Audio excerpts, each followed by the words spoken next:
Gimano kore selero maber. Nitie penjo moko mang'eny mabiro ka, to ng'eny gi kaka achiel kuom gin ni Sara Nyaroomo. Wacho nyakwar guok, penj na daktari ni ang'o momiyo Jaramogi, men Russia, onge gi cardiologist, to en hospital maduong'. Kanyo okonywa, nikech onge kaka wanyalo neno cardiologist e private hospitals. Ing'iswa ni wadhi wanegi e private hospitals. Wachandore. Penjo mar ariyo, ang'o momiyo ichajowa 500 cash mar consultation, giwacho ni SHA ok chul. Mano kanyo, mano Jaramogi. Koro Jaramogi ne wasekawe kaka hospital mar sirikal maduong'.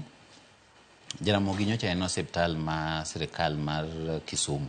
To agoyo erokamano kabisa ne Gavana Nyong'o nikech osetiyo kendo osetiyo mane hospital mokwongo e Kenya ka ma county government otiye ma obete kiwango makoro government maduong', sirikal maduong' kata national government koro nyalo kawe.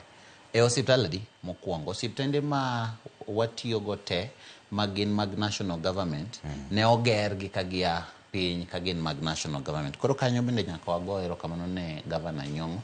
To mar ariyo, wakao hospitandno mondo mi watim gik ma ipenjowa, ma Sara penjowago. Gik mopenjowa mag keto cardiology, mag keto sickle cell, mag keto cancer center go. Emomiyo wakawe mondo mi waketgi. Kendo waseketo $3 billion mwadhi timogo gigo. Nyocha kane adhi hospital ma Russia kendo nang'iyo, koro nitie ng'eni ka hospital wuok e lwet county to dhi e lwet government. Gazette notice mar hospital ni notim tarik 18 dwe mar auchiel. Tarik 18 dwe mar auchiel. Tarik 18 dwe mar auchiel nyaka sani koro bodhi gi dweche 3 mosekadho. Donge dweche 3 go wasetieko transition. Wasetimo, sani wasechako chulo msara mar joma tiyo kanyo. Keto CEO mabe wasegolo nyaka CEO mane ni kanyo, wakelo Kenyatta nikech notiyo maber. Wasetimo nyaka asset management. Koro sani wasendiko nyaka budget, asewacho ni budget osemigi koa July nosemigi $1 billion ma wasechako miyo gi nyaka pesa. Sani waseketo $500 million mwadhi gero go cancer center.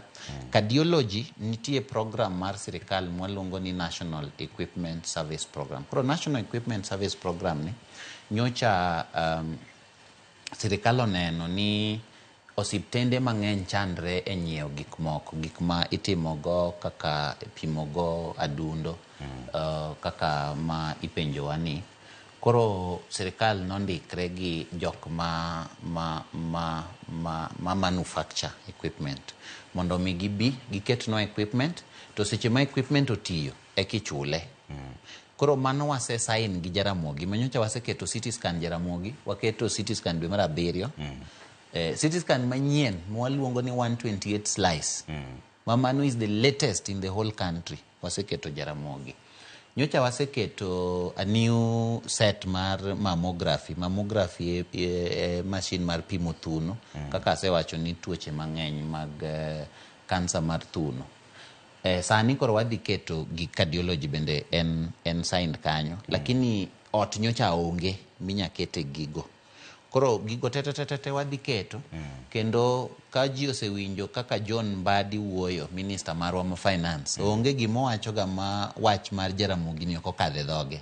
To nikech wago kode mbaka kabisa. Koro en gima podi en gima wadhi loso kabisa. Nikech Jaramogi no ni e chunywa, wadwa ni mondo osiptandno wakete kiwango makoro obete osiptal kaka mar sirikal maduong'.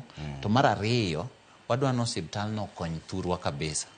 County 14 ma e Lake Region, koa Bomet koni, kabiro nyaka Kisii, kadhi Homa Bay, Migori, nyaka Busia, nyaka Siaya. Mano kore osiptal kende ma ginyang'iyo. Onge osiptal moro kendo ma ginyang'iyo. Tire penjo moko mabiro ka mang'eny